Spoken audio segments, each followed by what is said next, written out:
तो hello friends, तो आज आ चुके हैं एक और नए वीडियो के साथ। तो मेरा नाम है विजय कुमार, आप देख रहे हैं मेरा ये YouTube channel magical education by विजय।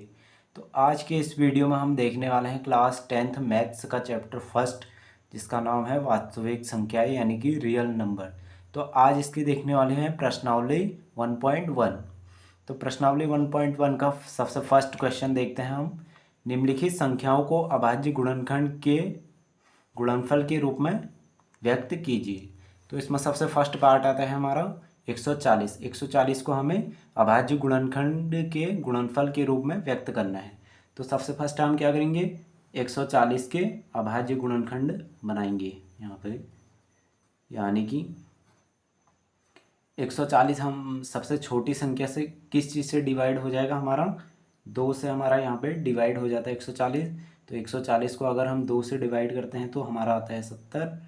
फिर 70 को हम 2 से और डिवाइड करते हैं, तो 70 को अगर हम 2 से डिवाइड करेंगे तो ये आएगा हमारा 35।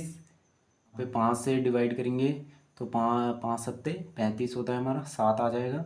फिर 7 से डिवाइड करेंगे तो 1 बच जाएगा, यानी कि इसका अभाज्य गुणनखंड यही हो गए हैं। तो यानी कि 140 को हम लिख सकते हैं 2 गुणे में 2 गुणा 5 गुणा 7। तो इसको हम और आगे लिख सकते हैं, 2 2 बार है तो इसको हम लिख सकते हैं 2 की पावर 2 इंटू में 5 इंटू में 7। तो यही इसका आंसर हो जाएगा। एंड सेकंड पार्ट इसमें हमारा आता है 156। 156 के भी हम ऐसे ही अभाज्य गुणनखंड बनाएंगे। 156 सबसे फर्स्ट हमारा 2 से डिवाइड होता है। 2 से डिवाइड करने पे हमारा आता है 78। 78 को 2 से अगर हम डिवाइड करेंगे तो हमारा आएगा 39। 39 को हम 3 से डिवाइड करेंगे। 3 से डिवाइड करने पे 39 को अगर 3 से डिवाइड करेंगे तो हमारा आता है 33।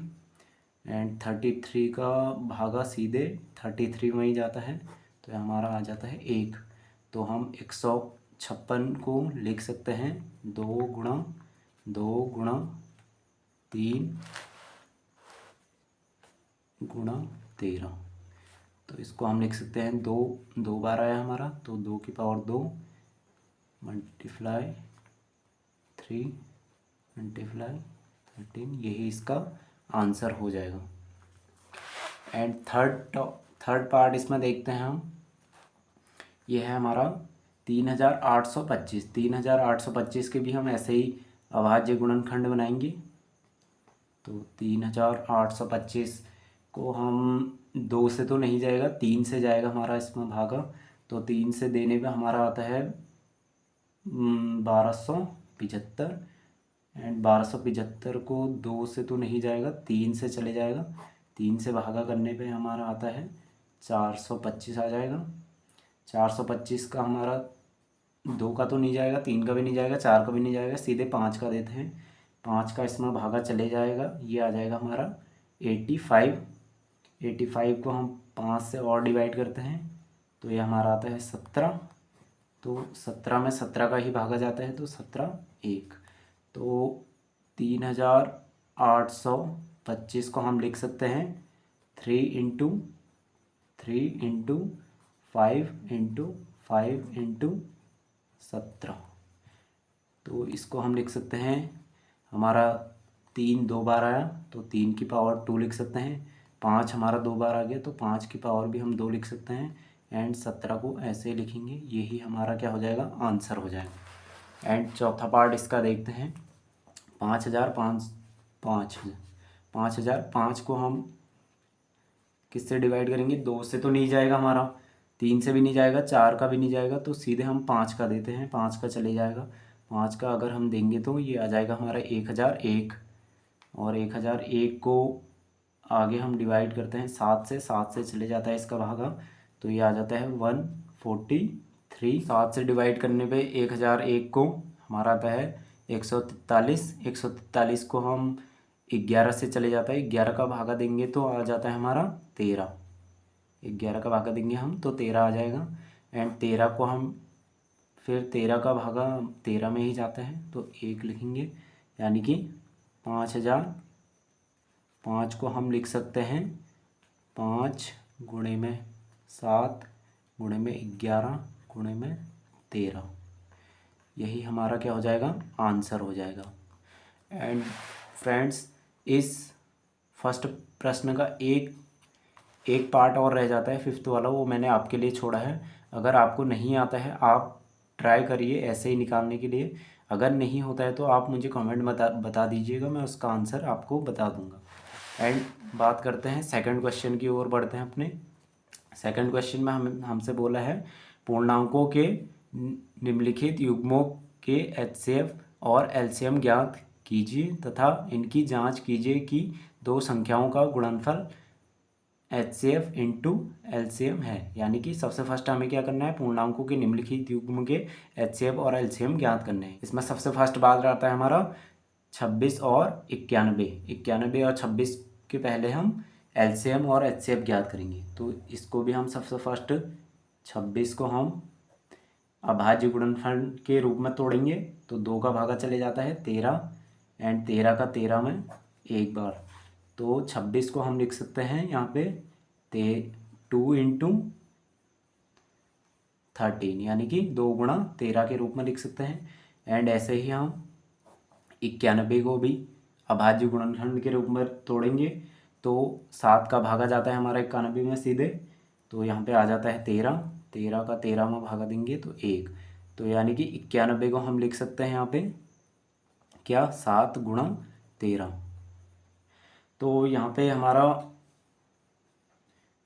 पे एचसीएफ हमारा हो जाता है कितना, एचसीएफ यानी कि दोनों में कॉमन क्या है, दोनों में कॉमन है हमारा 13, यानी कि 13 इसमें भी है 13 इसमें भी है।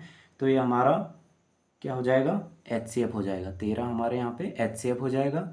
एंड एलसीएम हम ज्ञात करते हैं। तो एलसीएम हमारे यहाँ पे क्या हो जाएगा, 2 इंटू में 7 इंटू में 13, यानी कि इन तीनों को जब हम गुणा करेंगे तो ये हमारा आंसर आ जाता है 182, यानी कि 182 आंसर आ जाता है। यही हमारा क्या होता है, एलसीएम होता है।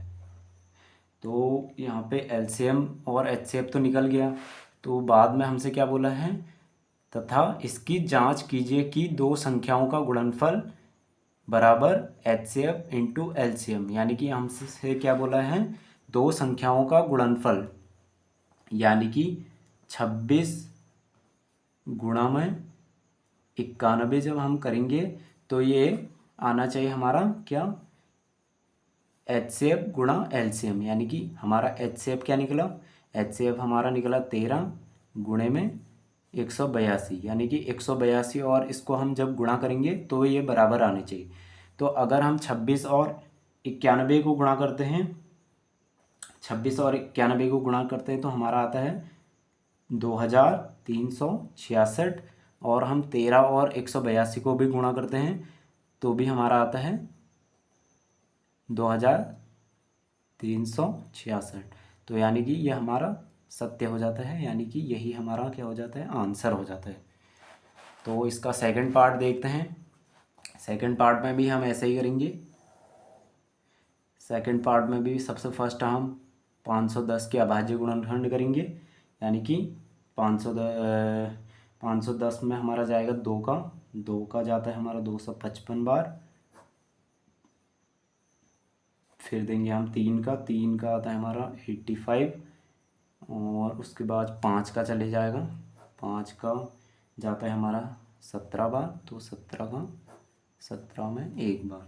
तो यानी कि 510 को हम लिख सकते हैं 2 गुणा 3 गुणा 5 गुणा 17। एंड ऐसे ही 92 को भी हम देंगे। 92 में हमारा 2 का चले जाता है, तो 2 का हमारा जाएगा 46, तो फिर 2 का चले जाएगा, यहाँ पे हमारा आ जाता है 23 का 23 में ही जाएगा। तो 91 को हम लिख सकते हैं, 92 को हम लिख सकते हैं 2 गुणा 23। तो इन दोनों का एचसीएफ क्या आ जाएगा हमारा, एचसीएफ यानी कि दोनों में कॉमन क्या है, 2 कॉमन है हमारा, तो 2 हमारा कॉमन आ जाएगा, यही हमारा क्या हो जाएगा, एचसीएफ हो जाएगा। एंड एलसीएम देखते हैं। एलसीएम हमारा क्या हो जाएगा, एलसीएम हमारा आ जाएगा यहाँ पे 2 को 2 मल्टीप्लाई 3 5 और यहाँ पे 17, यानी कि 2 की पावर के रूप में आएगा यहाँ पे। तो जब आप इसको गुणा करेंगे, टोटल गुणा करेंगे, तो ये हमारा आ जाएगा 23,460। तो 23,460 यहाँ पे हमारा एलसीएम आ जाता है। तो हम जांच करते हैं, हम दूसरी बार में एचसीएफ और एलसीएम तो आ गया, तो इसकी जांच करते हैं कि एचसीएफ गुणा एलसीएम बराबर है नहीं है। तो जांच करेंगे, दोनों संख्याओं को गुणा करेंगे और इन दोनों को गुणा हमारा बराबर होना चाहिए किसके, एचसीएफ इंटू एलसीएम की। एलसीएम कितना है 23,460। तो अगर आप इन दोनों को मल्टीप्लाई करोगे तो क्या कितना आंसर आएगा हमारा, ये आंसर आएगा हमारा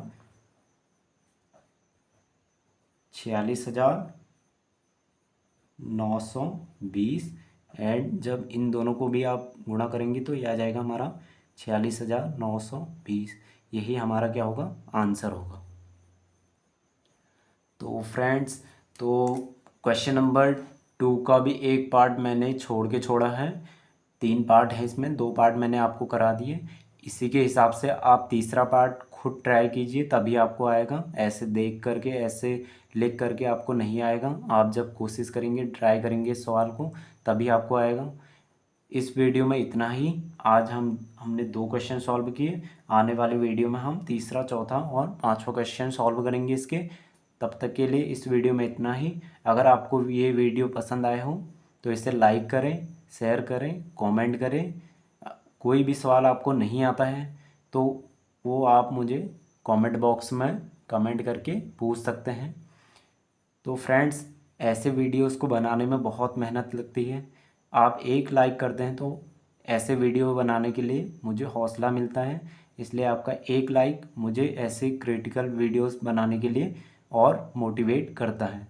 तो आई होप कि आप मेरे इस चैनल को सब्सक्राइब करेंगे ज़्यादा से ज़्यादा मात्रा में इस वीडियो को लाइक करेंगे एंड शेयर ज़रूर करेंगे। तो इस वीडियो में इतना ही। मिलते हैं नेक्स्ट वीडियो में आने वाले क्वेश्चंस के साथ।